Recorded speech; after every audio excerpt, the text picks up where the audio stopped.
சென்னையில் பள்ளி பேருந்து ஓட்டை வழியாக கீழே விழுந்து சிறுமி ஸ்ருதி உயிரிழந்ததன் 3வது ஆண்டு நினைவு தினம் இன்று. ஆனால் 3 ஆண்டுகளாகியும் ஸ்ருதி இறப்பு தொடர்பான வழக்கு இன்னும் நீதிமன்றத்தில் விசாரணைக்கு எடுத்துக் கொள்ளாமல் இருப்பது தங்களுக்கு அதிருப்தி அளிப்பதாக அவரது குடும்பத்தினர் வருத்தம் தெரிவிக்கின்றனர்.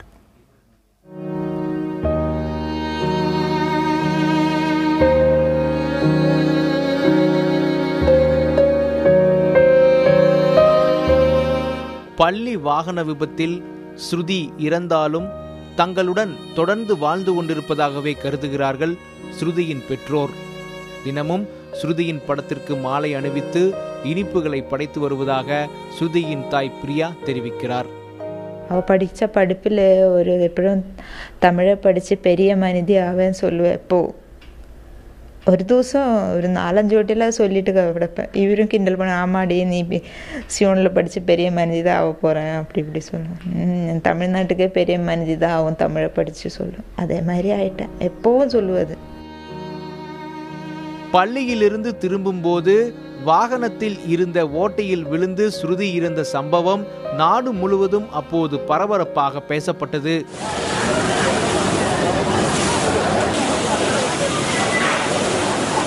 ஸ்ருதி பயணித்த வாகனம் பொதுமக்களால் தீக்கிரையாக்கப்பட்டது. ஆனால் இந்த வழக்கு தற்பொழுது கண்டுகொள்ளப்படாத வழக்காக மாறியிருக்கிறது என்று வருத்தப்படுகிறார்கள் ஸ்ருதியின் பெற்றோர். சிறுமி ஸ்ருதி உயிரிழப்பதற்கு காரணமாக இருந்த பள்ளி பேருந்து இதுதான். அந்த சம்பவம் நடந்த தினத்தன்று கடுமையான கோபத்தின் அடிப்படையில் அந்த பகுதி மக்கள் இந்த பேருந்தை எரித்து சேதப்படுத்தினார்கள். அந்த பேருந்து தற்பொழுது இந்த வழக்கில் ஒரு முக்கிய தடயமாக போலீசார் கருதியிருக்கிறார்கள். இந்த பேருந்து தற்பொழுது தாம்பரம் பகுதியில் நிறுத்தப்பட்டிருக்கிறது. தொடர்ந்து நீதி விசாரணைக்காக இந்த பேருந்து காத்து கொண்டிருக்கிறது. ஸ்ருதி விபத்தில் இறந்து 3 ஆண்டுகள் கடந்த போதும் வழக்கு விசாரணை குறித்து தங்களுக்கு எந்த தகவலும் தரப்படவில்லை என்கிறார் ஸ்ருதியின் தந்தை சேது மாதவன். நானாக தனியாக வக்கீல் வைக்கல, கவர்மெண்ட் தான் எனக்கு என் பேரில் வைக்கல. பட் அதோட எந்த ஒரு அறிக்கை எனக்கு இவ்வளோ வரைக்கும் வந்தது கிடையாது. நான் முயற்சி பண்ண போது என்ன அந்த மாதிரி அது எங்கள் கையில் இல்லை, அந்த மாதிரி தகவல் தான் கிடச்சிது. இவ்வளோ வரைக்கும் எனக்கு எந்த தகவலும் அந்த வக்கீல் மூலியமாக என்ன வந்து பாரு, நான் அவங்கள யாரும் எனக்கு இன்ன வரைக்கும் சொன்னது கிடையாது. அப்போ இவ்வளோ தமிழ்நாடு பரவலாக ஸ்ருதிக்கு ஒரு இன்சிடென்ட் நடந்த ஸ்ருதிக்கு எந்த கதினா, சும்மா சாதாரண ஒரு ஆக்சிடென்ட் கேஸுக்கு எவ்வளோ முக்கியத்துவம் கொடுப்பாங்கன்னு எனக்கு தெரியல.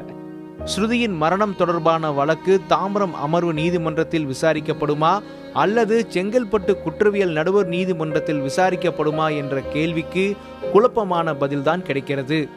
சிறுமி ஸ்ருதி இறந்து 3 வருடங்கள் முடிந்துள்ள நிலையிலும் கூட ஸ்ருதி இறந்த விவகாரம் தொடர்பான வழக்கு இன்னும் விசாரணைக்கு எடுத்துக்கொள்ளப்படவில்லை என்று சொல்லப்பட்டிருக்கிறது.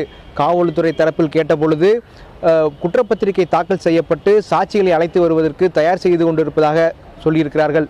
ஆனால் 3 வருடங்களாக இந்த வழக்கு நீதிமன்றத்திற்குள் வராதற்கு என்ன காரணம் என்ற ஒரு கேள்வியை குடும்பத்தாரும் சமூக நோக்கர்களும் எழுப்புகிறார்கள்.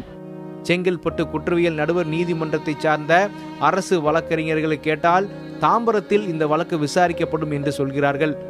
ஆனால் தாம்பரம் அமர்வு நீதிமன்றத்தை சார்ந்த அரசு வழக்கறிஞரிடம் கேட்டால் செங்கல்பட்டு குற்றவியல் நடுவர் நீதிமன்றத்திற்கு வழக்கு மாற்றப்பட்டுள்ளதாக தெரிவித்திருக்கிறார்கள்.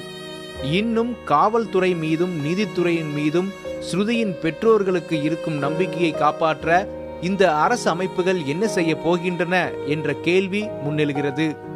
புதிய தலைமுறைக்காக ஒளிப்பதிவாளர் லெனினுடன் மகாலிங்கம் பொன்னுசாமி. சிவகாசி அருகே தீக்குச்சிகளை ஏற்றி வந்த லாரி தீப்பிடித்து எரிந்தது. சிவகாசியை அடுத்த வடமலாபுரத்தில் தனியார் தீப்பெட்டி தொழிற்சாலை இயங்கி வருகிறது. இந்த தொழிற்சாலைக்கு கேரள மாநிலம் பாலக்காட்டில் இருந்து தீக்குச்சி மூட்டைகளை ஏற்றிக்கொண்டு லாரி ஒன்று வந்தது. தொழிற்சாலை அருகே வந்தபோது உயர் அழுத்த மின்கம்பியில் உராய்ந்து தீக்குச்சி மூட்டைகளில் தீப்பற்றியது. நிகழ்விடத்திற்கு தீ அணைப்பு படையினர் வருவதற்குள் தீக்குச்சி மூட்டைகள் மற்றும் லாரி ஆகியவை எரிந்து சேதமடைந்தன. பின்னர் சுமார் 1 மணி நேரம் போராடி தீ அணைப்பு வீரர்கள் தீயை அணைத்தனர்.